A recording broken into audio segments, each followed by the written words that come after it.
A man named Alex walks into his house and finds himself lying on the floor. He finds a flash drive with a piece of paper that says, "Watch me." On the video was Alex himself explaining what had happened. Alex wakes up to a doorbell ringing and he finds a woman named Rebecca Stillman, who works for the Advanced Research Institute of Science and Technology, ARIST, a private company that works under contract with the NSA. She tells him that she came to offer him a job. Once inside, Alex learns that Rebecca can't tell him about the job unless he signs a non-disclosure agreement. After providing him with money so that he could sign it, she told him they would like to hire him to decipher an encrypted message. He laughs and tells her that he won't take the offer because of his negative experience in the past with the NSA. Rebecca then explains that they found a US military satellite in orbit 2 months ago. It's a satellite they never sent up, and after examining it, they found an encoded message they're unable to decrypt. Alex asked what she meant, and she went on telling him that the satellite could be from the future. Alex couldn't believe his ears, as she kept telling him that he would be taken to a secure laboratory where he'd be given all the resources and time he needed.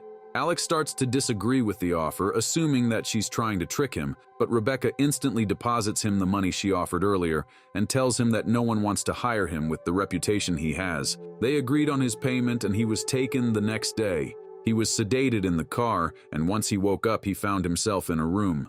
Rebecca takes him to see the laboratory he is going to work in, and Alex is mesmerized about what he is seeing. He says it might take him a while, as she tells him the people from the future sent it for a reason. He tells her a list of things he needs in the lab before he gets to work. It's been 5 weeks since Alex went outside, as he's only been working in the lab. Rebecca tells him he needs to take a break, get outside, and interact with other people. He bitterly refuses her and asks her to leave. As he was working in the lab, his nose started to bleed. He washed it off and went back to his work. After a while, Alex discovers that there's been another cryptographer before he was brought in. He gave Rebecca a message he encoded, which is written in Navajo. He found a blueprint of a machine of some sort after reading through what they gave him. He discovered that there would be a third world war, and at the moment, the machine is their only line of defense. Rebecca urgently tells him that his remaining payment will be deposited into his account. He will remain under surveillance to ensure his adherence to the terms of the contract. Alex was sedated and brought back to his house. He couldn't keep anything down for about 4 days, and he thought it was the side effect of the sedative. He was in his house when 2 bald men dressed in a black suit came to visit him. They were there to ask him why he agreed to help decipher the code, but he simply told them that he was under a contract and not to discuss it. They insist that he tells them, and he told them he did it for the money. Then they said if he did it for profit, that means it was a selfish act. They only seem to get what they are told directly and sense no humor. Alex asked to see some identification, but the strange-looking men asked him if he would feel responsible for the weapon that would be constructed from the blueprints. Alex answers saying he didn't know the details of the job, so he doesn't see himself as responsible for the weapons. He was in pain as the headache worsened before they left his house, thanking him for his time. As Alex was on his computer, he got a call from Rebecca telling him he was not allowed to save a message to memory, as it is governmental property. Shocked that he's being watched, he gets very angry, but Rebecca hangs up after warning him. While he was making notes, the lights got turned off and he heard noises from outside. He went out to check and found one of the men from the other day on the opposite side of the road. He is still wearing the same black suit as his body starts to grow and he becomes huge. Alex was frightened, and he ran back inside. Confused about what he witnessed, Alex stood in the living room. As he turned back, he saw a man in a suit with his face not visible, so ran upstairs. From his bedroom window, Alex sees the other man outside still big and reaching out his hand towards him. Rebecca comes to see him and finds him researching what he saw. He tries to tell her about the men in suits and that they can travel through space and time and exist in the same space as they are. Alex has already learned that the machine is not sent from the government but from them to help them start a war sooner. Rebecca doesn't seem to know what he's talking about and tells him that she knows he has a tumor and they are ready to help him see any friends or relatives.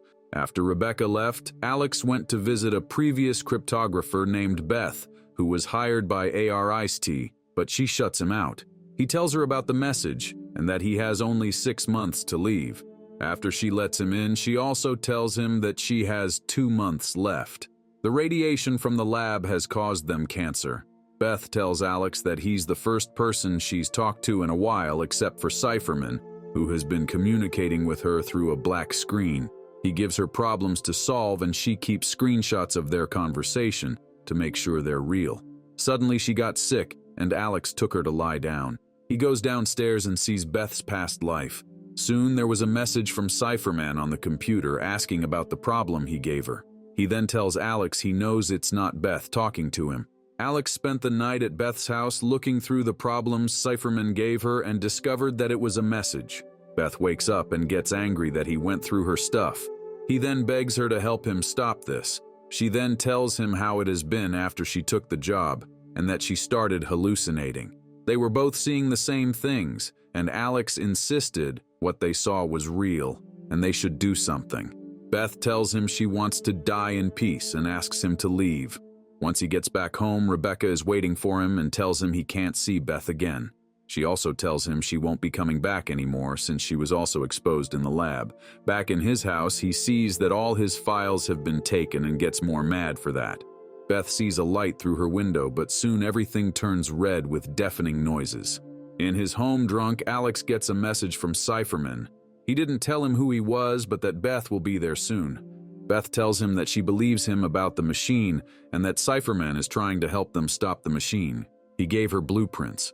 Beth and Alex discussed the blueprints and decided to build a virus to attack the machine with the help of Cypherman. Rebecca rushes into their house and tells them she's been trying to stop it from the inside and to trust no one.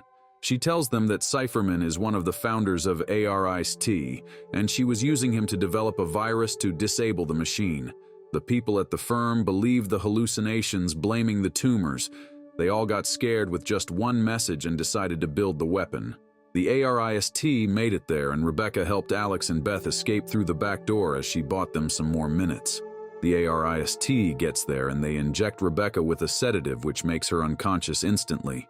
Alex and Beth got in a car and drove away as the agents from the ARIST put Rebecca in a body bag and took her in a car.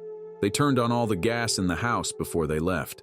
Beth and Alex went to the address Rebecca gave them and met Cypherman, Dr. Miles, who welcomed them openly. He tells them that there has been another satellite found a long time ago, but what makes this one different is that they are trying to tether themselves into the existing dimension. Miles believes that they are interdimensional beings, and when he tells ARIST about it, they kick him out saying he's ill.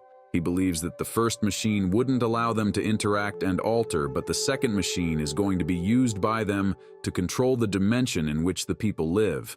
And the closer they get to the machine's activation, the stronger they feel its effects. As soon as the machine is activated, time will start moving to the future and the past.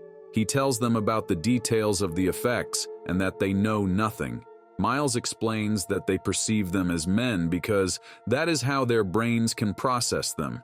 He tells them one of them is in his backyard and he lived there for 30 years without moving an inch. But Alex and Beth couldn't see him. Miles went on to explain that the tumors may not have been caused by the radiation, but because they couldn't solve this puzzle. Beth asks if they could still stop it since they have time. Miles tells them the only way is to dismantle the machine which is found at the ARIST facility. Alex gets mad for wasting his time building a virus that has no use. Miles tells them they need to erase the blueprint from the server so that the ARIST won't rebuild the machine again. He gives them a map of the facility and they hear loud banging noises from outside. They left Miles and drove off to a motel. The next morning they both got ready and left for the ARIST facility. Soon they got in using the map Miles gave them, determined to their mission. Alex got to a corner where he saw an officer walking backward repeatedly. He then sees scientists in a lab where one is moving backward in slow motion, the other is on fast forward, and one is glitching. Beth walks into an office, and when she reaches a certain part, she reappears at the door and can't get past. Alex entered a room where he saw an officer floating in the air. Beth sets up a bomb to go off after minutes and sends it to the spot she can't get past. But as she left, she kept coming back to the bomb and she realized she was stuck in a loop. She tried again, but the timer on the bomb started glitching. Alex enters a dark room and tries to set up a bomb but is stopped by an alien. As the alien touched him, they both turned into white small particles. The man sat in front of Alex and told him that he and his kind are curious about humans and their experience of time. Alex was in pain as the man kept explaining that they couldn't understand decisions as they existed in a single moment. The man asks Alex what he would change from the past if he could travel back, and he says he wouldn't agree to the AR iced. The dark man kept asking him questions about existence and perception as Alex closed his eyes. He woke up to find himself back at his home and started recording the video he would send back in time. He tells himself that he can't change how it ends, but he can change how he gets there even though it's already happened, and that it was over before it began. The movie ends as Alex tells himself not to say anything to Beth, to spare her the truth, and then forget the video he's watching. He tells him to forget what's happened and what's about to happen, to forget everything and live.